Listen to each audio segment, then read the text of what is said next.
안녕하십니까. 정책포커스의 박은지입니다. 우리나라는 이미 고령화 사회로 접어들었는데요.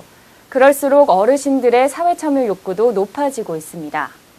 하지만 일자리는 턱없이 부족한 실정이죠. 그래서 종로구에서는 매년 어르신들이 건강하고 활기찬 제2의 인생을 보낼 수 있도록 일자리 수를 늘려가고 있다고 합니다. 오늘은 2013년 어르신 일자리 사업 계획에 대해 여성가족과 이성희 과장님 모시고 자세한 얘기 나눠보겠습니다. 네, 안녕하세요. 네, 안녕하십니까. 소개 부탁드립니다. 네, 여성가족과 이성희 과장입니다. 네, 여성가족과라고 하면 여성과 가족에 대한 복지 업무를 하는 곳이구나라고 이렇게 단순히 생각이 되는데요. 자세히 어떤 업무를 하는 곳인가요? 네, 저희 여성가족과는 한마디로 말씀드리면 요람에서 무덤까지 복지 업무를 지원하는 부서입니다. 네, 요람에서 무덤까지라고 표현을 해주셨는데 그러면 우리가 태어나면서부터 살아있는 동안 쭉 복지 혜택을 받을 수 있다는 얘기로 들리거든요. 그럼 주로 어떤 복지 업무를 하시는지 궁금합니다. 네, 국민복지 향상을 목표로 만 0세 영유아부터 시작되는 보육 업무, 아동, 청소년, 그리고 소외된 여성이나 노인의 사회 참여 등의 역점을 두고 지원하고 있습니다. 네, 이렇게 많은 지원 업무를 하시려면 업무 자체 상당히 복잡할 것 같거든요. 부서는 어떤 식으로 운영이 되고 있나요? 네, 저희 부서는 총 6개 팀으로 구성되어 있는데요. 보육지원팀, 노인복지팀, 노인시설팀, 여성청소년팀, 저출산 다문화팀, 드림스타트팀 6개가 있습니다. 각 팀들은 복지 정책에 반영된 시설과 종사자 등에 대한 지원, 통제, 점검 등을 관리하며 운영하고 있습니다. 네, 복지에도 정말 다양한 분야가 있는 것 같은데요. 그럼 그 중에서도 여성가족과에서 특히 주력하고 있는 사업은 어떤 게 있을까요? 네, 저희 여성가족과에서는 국공립 어린이집 시설 확충 사업, 노인 일자리 창출 및 노인복지시설 건립을 지원하고 있는데요.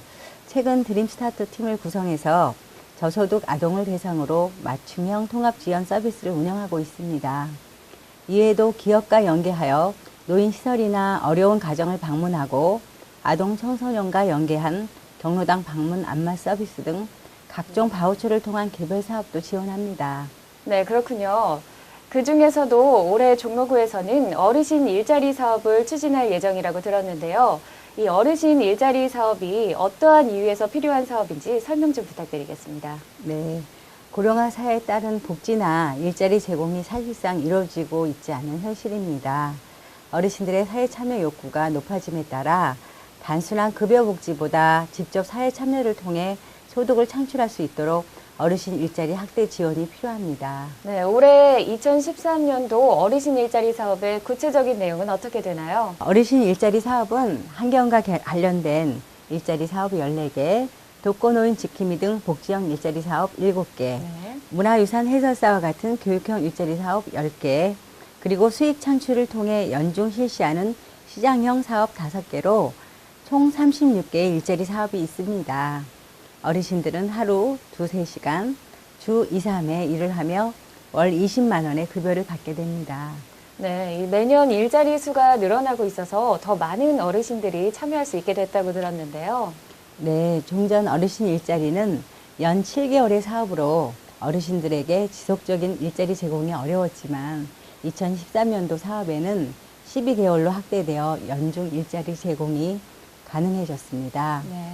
뿐만 아니라 2012년 28개 사업에서 1139명이 참여했었는데요. 올해는 30개 사업으로 늘려 1206명이 참여할 수 있게 되었습니다. 네, 정말 반가운 소식이네요. 그러면 올해 새롭게 시작되는 일자리 사업에는 어떤 것들이 있을까요?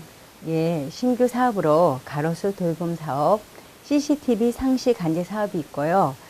미취학 아동 상대로 교육하는 탑골 훈장, 갤러리나 박물관 내 작품을 소개하는 실버 도슨트, 관내외 라디오 방송, 라디오 실버스타 사업 등 맞춤형으로 제공됩니다. 네, 어르신들이 참여하실 수 있는 사업이 정말 많네요. 그런데 이런 어르신 일자리를 발굴하다 보면 어려움도 있을 것 같은데 어떠신가요? 네, 노인복지팀에서 노인종합복지관 등 프로그램 수행기관을 통해 매 분기 수요 조사를 추진하고 있으며 참여자에 대한 만족도 설문조사 등 다양한 새로운 욕구를 파악하려 노력하고 있습니다. 네. 그 다양한 일자리들이 많이 마련이 돼서 국민분들의 만족도도 상당히 높다고 들었습니다. 네, 종로구가 오픈한 플러스 카페처럼 단순한 복지를 넘어서 어르신들에게 다양한 일자리를 만들어드리고 사회 참여의 기회를 보장한다는 것에 국민들에게 좋은 반응이 있습니다. 이 플러스 카페의 경우에도 여성가족과에서 직접 추진하신 사업이 맞나요? 네, 맞습니다. 네, 그렇군요. 네, 플러스 카페는 종로구에서 어르신 일자리 확대를 위해 2013년 1월 종로구청 본관 1층에 자리 잡았는데요. 어르신들이 직접 바리스타 자격증도 따고 커피도 만들어 팔고 있는 카페입니다. 네, 그렇다면 이 일자리 사업에 참여하고 싶은 분은 어떻게 하면 될까요? 네, 구청이나 각동 주민센터, 저울 노인복지센터, 종로 노인종합복지관 등의 복지센터를 통해서 전화나 직접 방문 상담을 하여 참여 신청을 할 수 있습니다. 네, 그럼 마지막으로 이제 이 어르신 일자리 사업이 어떤 방향으로 나아갈지 굉장히 궁금한데요. 앞으로의 계획에 대해서 좀 말씀 부탁드립니다. 네, 일하시기를 희망하는 어르신들께 맞춤형 일자리를 제공하여 경제적 생활 안정을 기하고 사회 참여를 통해 삶에 대한 자신감을 심어줌으로써 노후 생활을 보장할 수 있도록 노인복지에 힘쓸 예정입니다. 또한 일자리 사업의 적극적인 홍보, 새로운 일자리 개발 등 지속적인 서민생활에 대해 지원할 계획입니다. 네, 3월 초 어르신 일자리 사업 발대식이 진행된다고 하는데요. 나이는 숫자에 불과하다고 봅니다. 아이부터 노인까지 국민들과 함께 천천히 한 걸음씩 걸어간다면 모두가 행복한 노후를 보낼 수 있을 것 같습니다. 오늘 도움 말씀 감사합니다. 네, 고맙습니다.